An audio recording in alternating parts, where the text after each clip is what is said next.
अयोध्या में राम मंदिर के शिखर पर ध्वजारोहण कार्यक्रम की तैयारियां तेज हो गई हैं। प्रधानमंत्री नरेंद्र मोदी आगामी 25 नवंबर को राम मंदिर के शिखर पर ध्वज फहराएंगे। बता दें कि राम मंदिर पर लगने वाला ध्वज केसरिया रंग का होगा। राम मंदिर के शिखर पर लहराने वाले ध्वज पर अलग अलग तरीके के चिन्ह बने होंगे। इस कार्यक्रम को लेकर अयोध्या के संतों में काफी उत्साह देखने को मिल रहा है। अयोध्या में राम मंदिर के शिखर पर ध्वजारोहण कार्यक्रम की तैयारियां तेज हो गई हैं। प्रधानमंत्री नरेंद्र मोदी आगामी 25 नवंबर को राम मंदिर के शिखर पर ध्वज फहराएंगे। बता दें कि राम मंदिर पर लगने वाला ध्वज केसरिया रंग का होगा। राम मंदिर के शिखर पर लहराने वाले ध्वज पर अलग अलग तरीके के चिन्ह होंगे। इस कार्यक्रम को लेकर अयोध्या के संतों ने ध्वज, चिन्ह और अनुष्ठानों का महत्व समझाते हुए क्या कुछ कहा, सुनिए। निश्चित रूप से संपूर्ण जनमानस के लिए यह आनंद का क्षण है जब भगवान का भव्य दिव्य मंदिर बनकर के उसमें धर्म ध्वज केसरिया के स्वरूप में जो लहराएगा। केसरिया अपने आप में ही ज्ञान, बलिदान, पराक्रम, ऐश्वर्य, भक्ति का स्वरूप माना जाता है।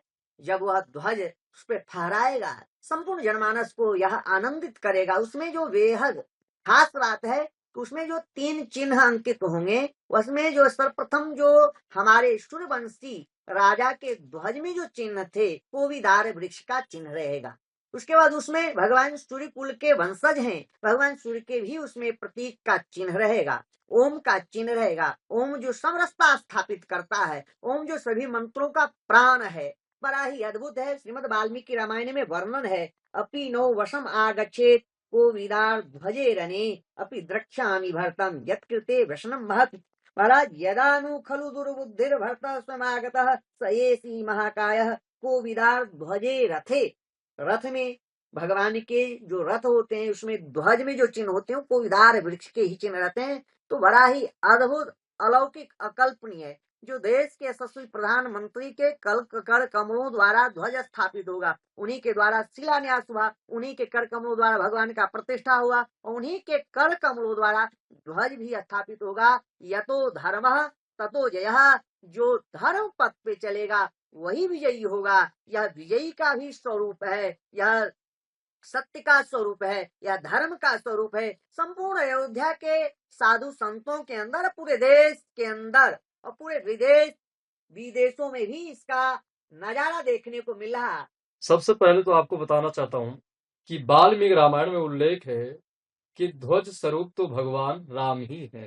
रामो सत्यम जगत मिथ्या, सत्य स्वरूप राम है। देहिक देविक भौतिक तापा, राम राज काहु नहीं व्यापा। भगवान राम के समय 3 ताप कभी व्यापक नहीं थे। उसी तरह अब भगवान का भव्य और दिव्य मंदिर का निर्माण हो गया। अब धर्म ध्वज होगा। तो धर्म ध्वज में भगवान जब ध्वज पे बैठते थे तो उसमें सूर्य का भी चिन्ह था, ओमकार का भी चिन्ह था, भी हमारे सीताराम दास जी ने बताया वाल्मीकि के अनुसार। तो धर्म ध्वज तो भगवान का अद्भुत है, उसका बखान जितना भी किया जाए बहुत कम है। और वाल्मीकि रामायण में तो प्रसंग है ही, रामचरितमानस में प्रसंग है। वाल्मीकि रामायण में वाल्मीकि जी को प्रेरणा राम जी ने ही दिया था, और वाल्मीकि के अंदर ही ब्रह्म ज्ञान हुआ। उस ब्रह्म ज्ञान के द्वारा जो वाल्मीकि रामायण में उन्होंने धर्म ध्वज का व्याख्या किया है, वो बड़ा अद्भुत है। सपा नेता और सांसद अवधेश प्रसाद ने बीजेपी पर जमकर हमला किया। उन्होंने कहा कि बीजेपी का नारा था कि जो राम लाएंगे वो हमको लाएंगे, लेकिन राम ने अवधेश प्रसाद को चुना, जो लोगों ने 2024 के चुनाव देख लिया। ये बीजेपी के विचारधारा की हार है। ये तो राजनीतिकरण कर रहे हैं, ये वोट लेने के लिए साध रहे हैं, जबकि इसमें सफलता नहीं मिली।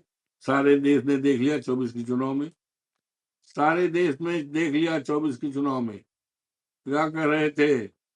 राम को हम लाए हैं, राम हमें लाएंगे, लेकिन राम प्रभु राम अवधेश प्रसाद को लाए हैं।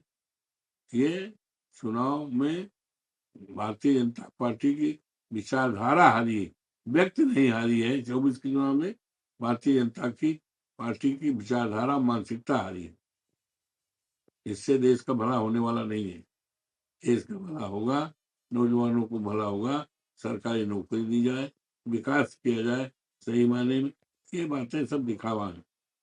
हिंदू धन्यवाद। हिंदू धर्म में प्रमाणित है कि मंदिर बनने के बाद ध्वज लगना बहुत महत्वपूर्ण होता है। ऐसा है, हम लोग जो है सनातन धर्म को मानने वाले लोग, हिंदू धर्म के मानने वाले लोग, उसमें कहीं किसी का कोई विवाद नहीं है।